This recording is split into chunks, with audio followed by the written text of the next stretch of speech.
Hey, everybody. Welcome to episode number 195 of the Debt-Free Dad podcast. So what exactly is herd mentality, which we've talked about on this show? To put it simply, it's the phenomenon where people tend to follow the crowd to conform to the behavior and opinions of the majority, often without critically evaluating their choices. Perhaps it's that instinct to buy that car or product just because everybody else is doing it. Or do you find yourself saying things like, there is no way that I'll ever get a college education without student loans, or my kids will get a college education without student loans, or used cars are a bad idea due to repairs, or credit cards are for emergencies. You'll always have one. So in this episode, we're going to examine real-world examples of herd behavior when it comes to your personal finances, both positive and also on the negative side. And we're going to offer some suggestions on how you can overcome this in your own life. Stay tuned.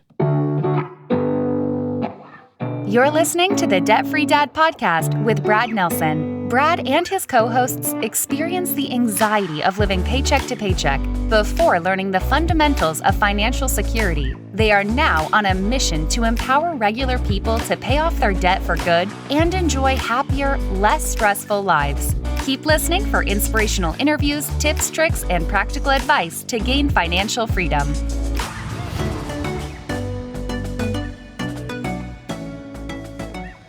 Hey, how's everyone doing today? You can find us on Facebook, TikTok, YouTube, and Instagram. Just search Brad Nelson, Debt-Free Dad. And as always, guys, welcome to today's show. Remember to get all the resources, show notes, and links for today's show. You can head over to the debtfreedadpodcast.com. Check out episode number 195. Again, that's the debtfreedadpodcast.com. And check out episode 195.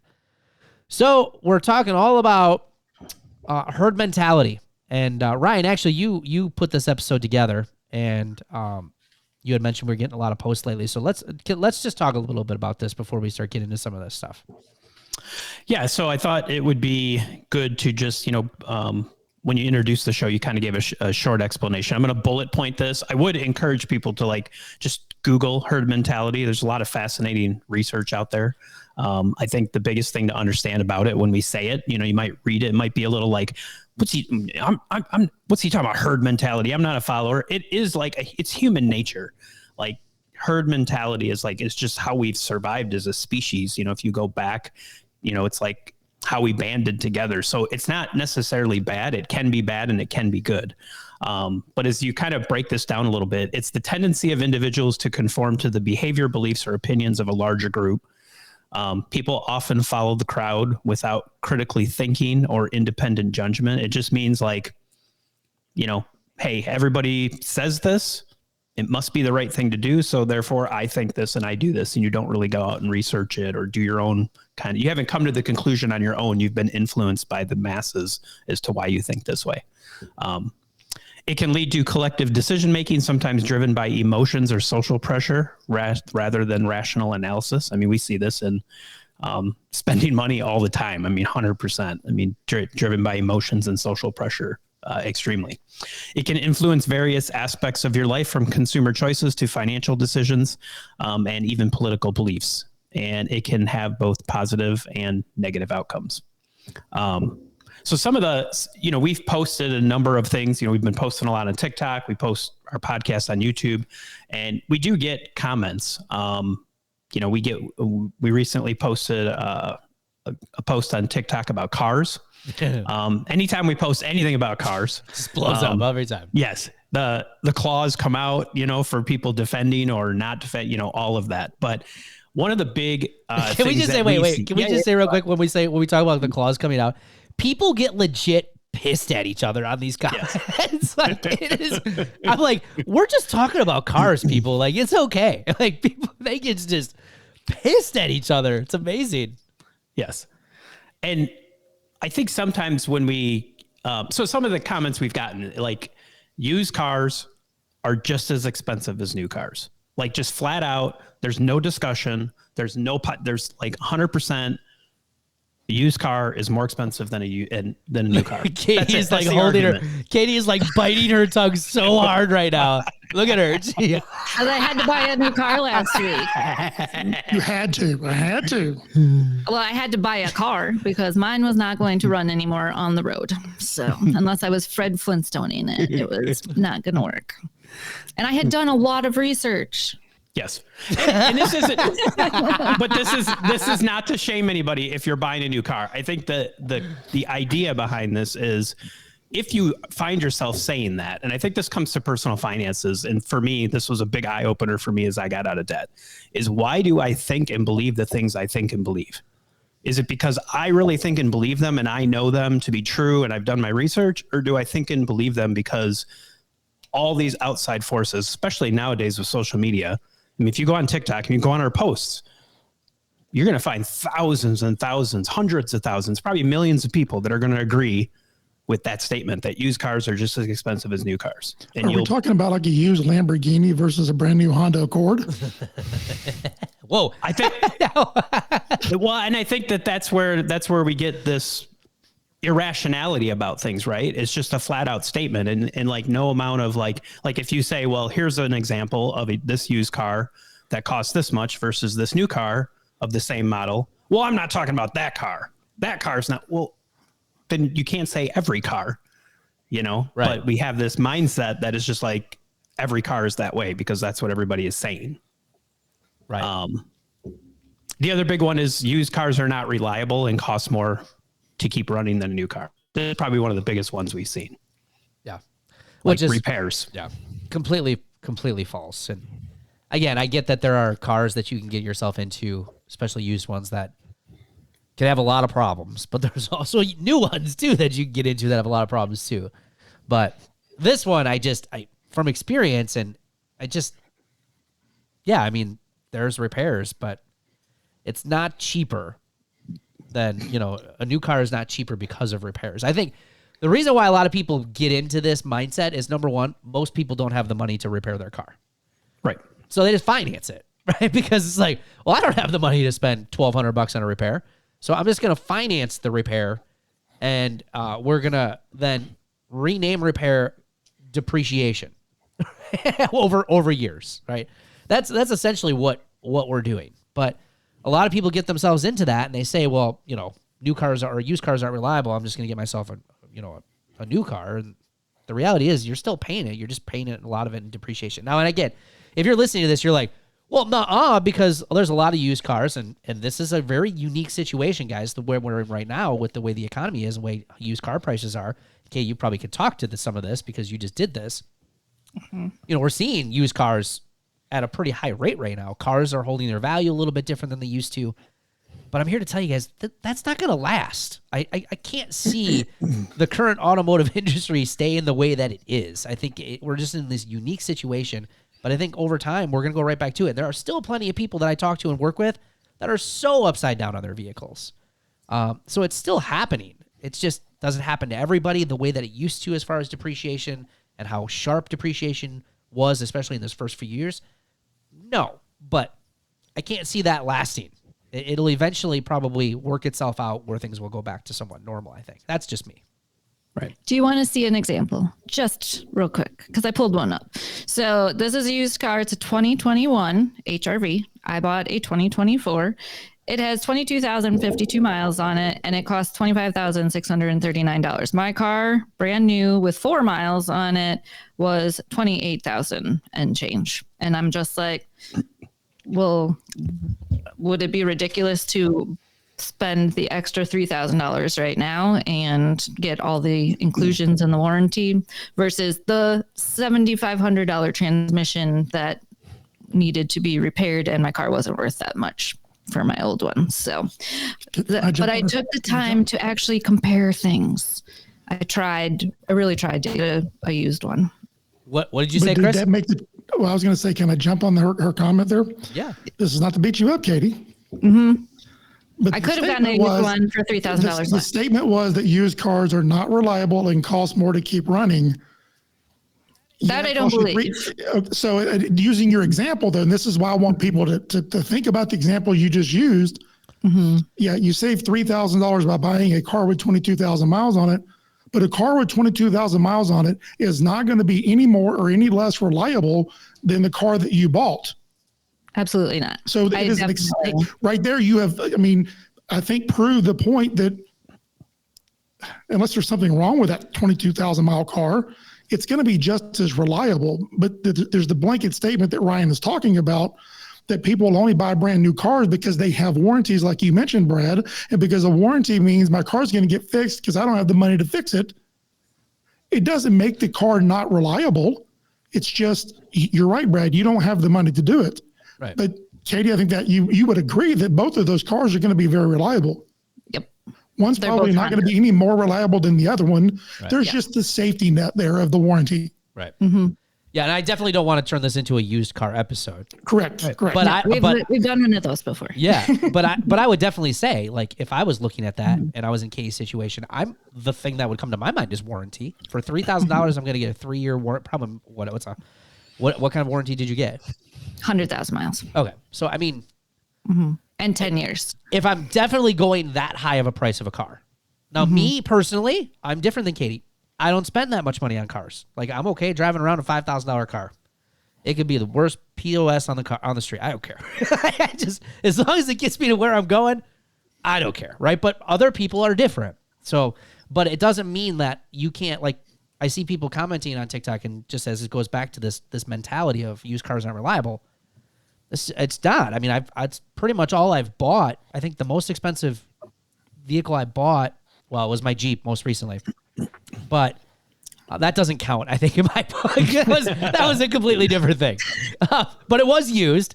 But like my pickup truck was the one that I have now was like $7,000. And I've had that truck now 3 years. And I've had in fact, this past year is probably the most I've had because I haven't been driving it because of my Jeep.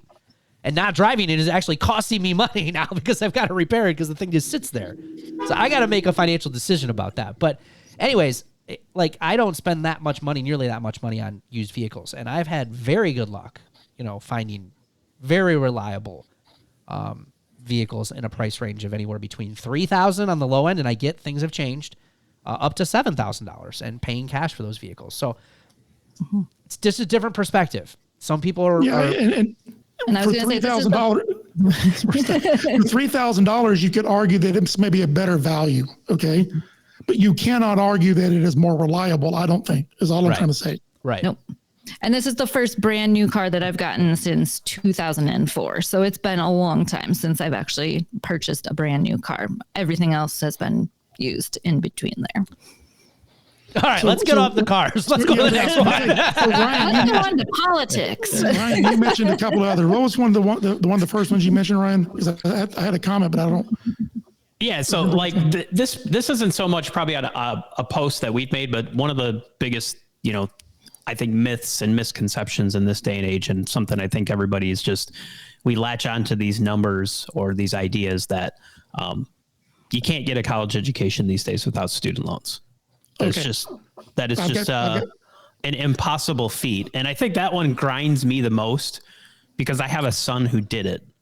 And by no means, and I think the biggest thing I get frustrated with is like, when we talk about these things, it doesn't mean, we don't mean everybody. We don't mean like, because I did it, every single person can do it. That's not what this is.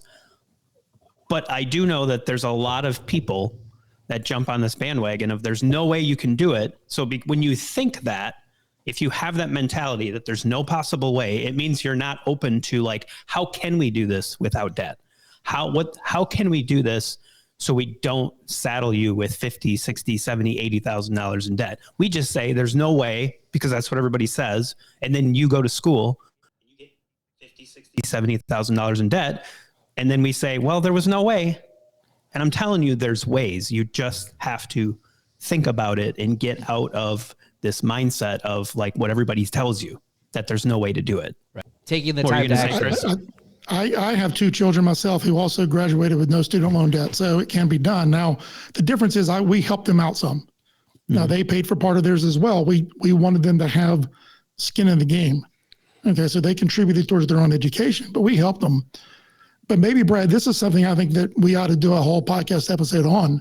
is what are some different thinking differently in terms of college education? You probably have already done one, but it may be a good time to do it again. Yeah. There is a college in Georgia here that their nursing program is one of the top ranked in the country. Their MBA program is one of the top 50 public MBA programs in the country. And nobody's probably ever heard of them. Their name is Kennesaw State University.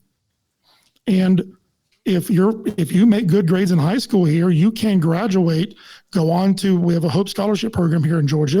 And if you live at home, I did the numbers 2 years ago, you can get a whole college education, 4 years, not 1, not 2 years, not 3, but 4. Tuition, fees, books for $11,000. Wow. But you've got to be willing to look for those opportunities and stop the mentality of, well, if I don't go to a really good school, my life is over and I'm going to be a failure in life. Yeah. Or if I go start at a junior college, which is significantly cheaper, and then transfer to that bigger college, there's so many different paths. And no two people who walk across the stage on the same day pay the same amount for that piece of paper. No two people. Every decision you make, whether it's the type of laptop that you buy, the dorm that you live in, how many times you go back and forth to and from home, how many times a night or week you ate out, I should say, versus the dining hall. All of those decisions add up to how expensive that piece of paper or how cheap that piece of paper is. And so you're right, Ryan. If it's important to you, you can graduate from college without a student loan debt. And it's important for people to hear that. And this is a good episode about not having the herd mentality. Think for yourself. Be a problem solver and look for ways to do things differently that most people aren't doing. And your life is going to be significantly better. Yeah. The other one that goes along with that is it's popular now. Student loans just kick back in, the payments just kick back in to start. And I think everybody's feeling it. But I think there's just this idea that, you're just never going to be able to pay your student loans off.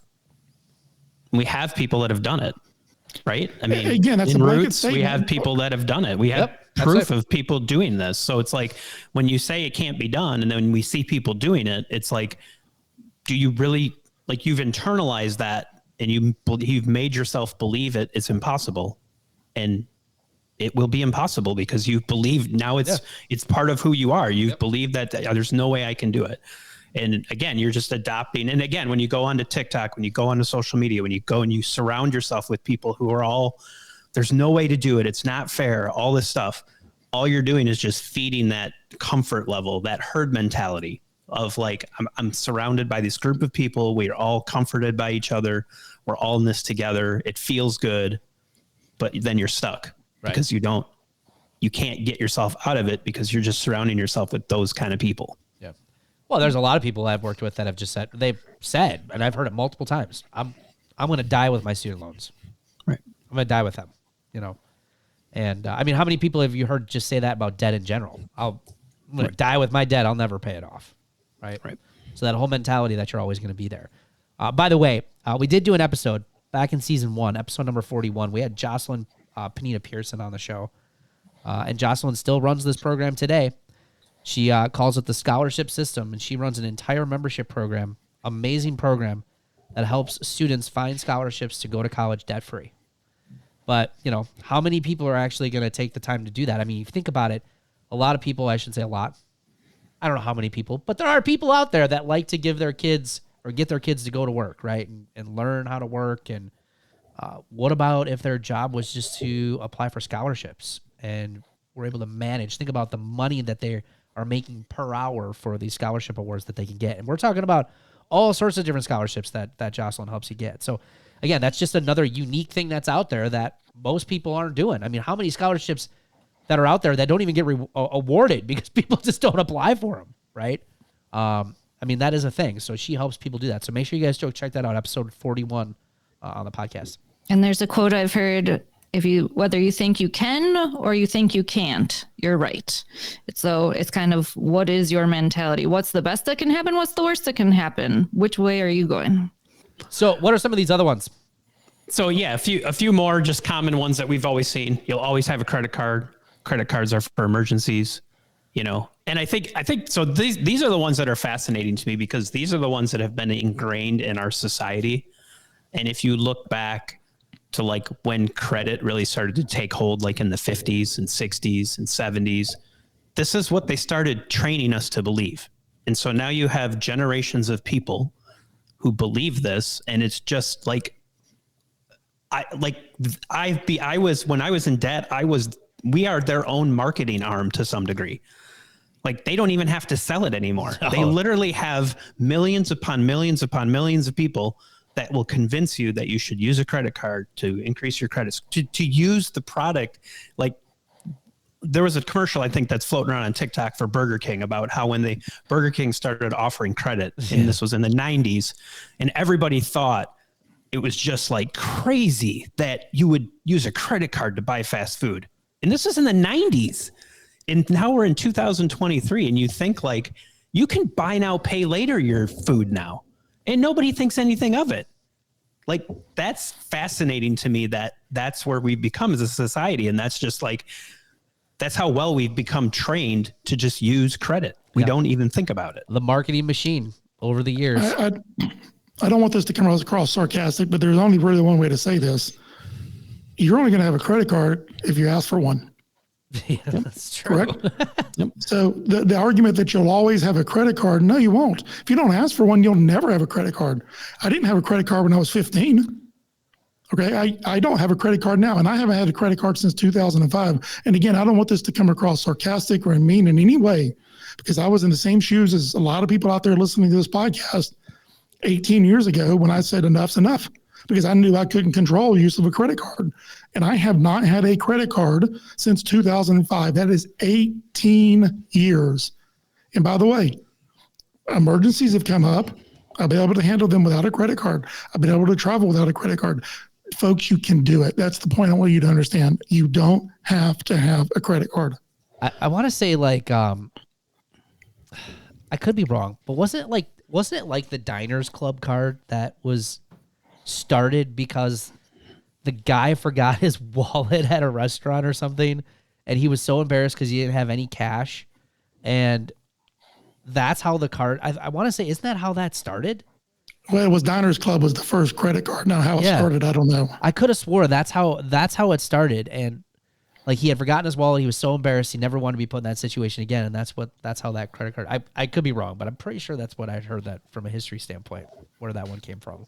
But it's interesting though. But again, card is for emergencies. What if you forget your cash? Right? Here's your credit card. Right.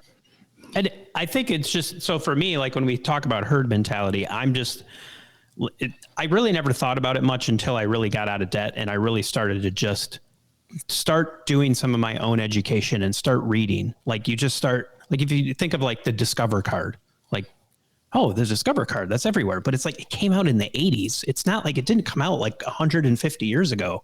It came out like 30, 40 years ago. And now these things that are just so ingrained. And I think the biggest part of me is like, some of these other statements are, you'll always have payments. Renting is a waste of money. You'll only live once. You can't take it with you when you die.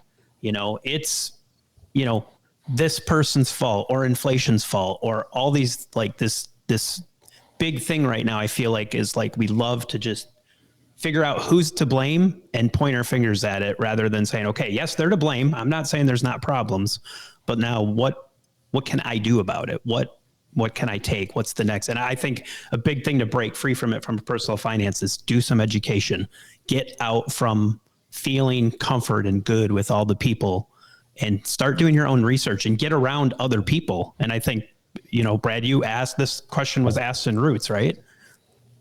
Recently. You know, we asked people in our Roots program, can you share a moment or experience when being a part of this community and the incredible members have helped you stay accountable and provided the support? And I mean, how many comments did we get? I mean, I think we got a ton of comments. Yeah, there's quite a few on there. You know, but this is like the side where it's like, okay, that's kind of the negative side, what we just talked about. Now, the positive side is when you get around a group of like-minded people, like in Roots, like when everyone else in the world is giving terrible advice and leading me down bad roads, lots of credit card debt is fine. Buying a brand new car is fine. Sorry. It is nice to come back to this group and remember why I started this journey, remembering the stress and anxiety I left behind. Another person had said, I had never thought about money habits and psychology being so interwoven until Roots. And I'm finding out that I'm not the only one who has these weaknesses and roller coasters, ups and downs, the compassion and encouragement that everyone shares with each other. I was lost, feeling alone and overwhelmed prior to joining. Now I'm making progress, feeling hopeful and knowing I'm not alone in this journey. Every moment with this group is a great one. I mean, I think that's like the positive side of like herd mentality. Like if you're around people that are trying to make strides to get out of debt, do the right things with their money, it's going to rub off on you. Just like if you're around people who are saying like credit cards are great and you should use one, that's going to rub off on you. And by far, more people are credit cards are great in this country. I mean, you're going to find that. I mean, most people are going to say that. So you got to seek out and find people that are sharing the positive side of personal finance. Right. Well, it's like, Chris, I know we've talked about this for years, but it's the whole idea of just being willing to put yourself out there and think different than other people. Yes. And challenge yourself too. That's hard, right? We all had to. I mean, I remember the day that I told Brian I was getting out of debt. Like he was like, you're freaking nuts. Like you ain't ever going to do that. Stupid. Who does that? Really? But that's what it was like, way back then when I was getting out of debt. I've dealt with a lot of that, but it was reading those books, opening those books that most people aren't reading. Most people aren't looking into this information. Most people aren't trying to learn, what other people are doing. And if you're willing to put your ego down and put your comfort level down a little bit and get outside the box, man, it's amazing what can happen. And like Ryan pointed out with some of these comments on the positive side is it can be life-changing in so many ways. Yep. I would say another herd mentality to add to this list is I have to work a 9-to-5 job that I hate day in and day out versus kind of the entrepreneurial spirit of I have this problem in the world that if I could solve it, and be passionate about it and love it, you never work a day in your life, but you actually work harder when it's like your passion, your baby, your business. So like you don't have to work for somebody else. You can do your own thing. If you have a great idea, like put it out into the world and run with it. I mean, there's a lot of different ways to just think about all the things. But think about that. That is a hard one because, stepping out on your own is hard. That's what I had to do.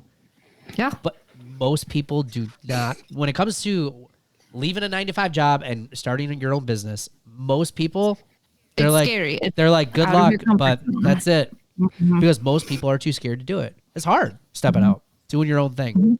And that being sucked into that mentality of, you always got to be working a 9-to-5 job. Or always need that salary. That's a hard one to break away from because most people are too scared to take any sort of risks. But also, most people are too broke to try to take any risks too. Right. Mm-hmm. I think that's probably like the side of it where it's like that herd mentality is I'll always have bills. I'll always be stuck working this job. I'll always I got bills to pay. But if you can break out of that, maybe it's not starting your own business, but maybe it's like making a total 180 on your career because what you're doing you hate. Right. But what you really love, you're going to have to take a pay cut to do it, but you're going to love doing it. And you mentioned think differently, read a bunch of books, articles, listen to podcasts on this topic. It doesn't mean that you have to agree with everything you read.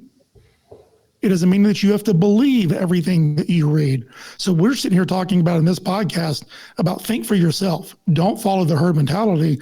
The same thing when you read a book, you may not agree with the vast majority of the information in that book, but that's okay because you're at least challenging your thought. You're making yourself think. But even the worst book I've ever read on personal finance, there was one nugget in that book that I have found to be one of the most valuable pieces of information I've ever used. Right? Now, the rest of the book I thought was awful. Right. So you read, and we've talked about this before, even the worst book, there can still be something good that you get out of it. And you add a little bit to your knowledge base every time you read something different. And it begins to shape how you think about different topics, different things, particularly financially. And it helps you move away from the herd mentality and start developing your own plan, your own path, your own why in life, so that you can maybe branch out and do the business that you've ever wanted to do, or live somewhere different, those types of things, and have experiences that you never would otherwise. Yep. Heck, just being able to breathe. Right. I'd just like to know the different sides to the story. So I like to talk to people as long as they can have a nice, civil, respectful conversation, not just yelling at each other and calling names. But I'm like, I want to know what your point of view is, because maybe I can think about something different than I would have before, because that's just how I was raised, or that's what I've always believed, or whatever. So I think that there's no problem in talking about it. All right, guys, we're going to take a quick commercial break, and I'll be back with some celebrations. So the Totally Awesome Debt Freedom Planner is helping so many people make consistent progress with their finances. Whether that be building emergency funds, paying down bills, budgeting, tracking paydays, saving up for larger purchases, goal planning, and planning for those irregular yearly expenses that always seem to catch you by surprise. Now, the Debt Freedom Planner will help you take the stress out of managing your money.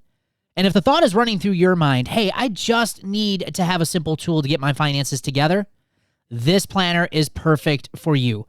Head over to therealdebtfreedad.com, click on the Debt Freedom Planner in the menu at the top of the page, and order your Debt Freedom Planner today. Let's talk about that, baby. Let's talk about your money. Let's talk about all the good things, all the bad things that may be. Let's talk about that. All right, that sound means it's time for the celebrations of the show, and today we're kicking it off with Marla Alberti. A huge win this week for me was slicing my interest rate down to 0 on one of my credit cards and put me on a plan to get that thing paid off. Way to go, Marla. That's great. And Esther Rodriguez needed some work done on my house, $1,300 worth, but no credit cards used. We decided not to go on a planned and not yet paid for trip this month. The word no, N-O, is so powerful when you're trying to pay off debt. Also, I paid off an $8,000 business loan. Good job, Esther. Yeah, those are some incredible wins. Wow, great job. Awesome. And then Christina Dameron, over the last few weeks, was able to able to save $3,200 for her dog to get surgery. And she did use her $1,000 emergency fund because the total was $4,200. But she was thankful to be able to pay it in cash and was able to replenish her emergency fund today when she got paid. Yeah. Awesome win. And Lauren Strode, I bought plane tickets for Christmas with real money. I remember that feeling when I remember when we went on our first vacation with cash. It was like, wow, I never knew you could do this. Also had to fix a crack in our foundation, but I was able to use our emergency fund. Yeah, that is awesome. Awesome win. Congratulations, you guys. And if you're just getting started with our podcast, or maybe you've been listening for some time and you're interested in how you can get started on the road to financial freedom, go visit our website at debtfreedad.com and sign up for my free Life Without Payments workshop, where I'm going to show you the first steps that have helped tens of thousands of people just like you and I kick financial stress and worry for good. We'll see you guys next week.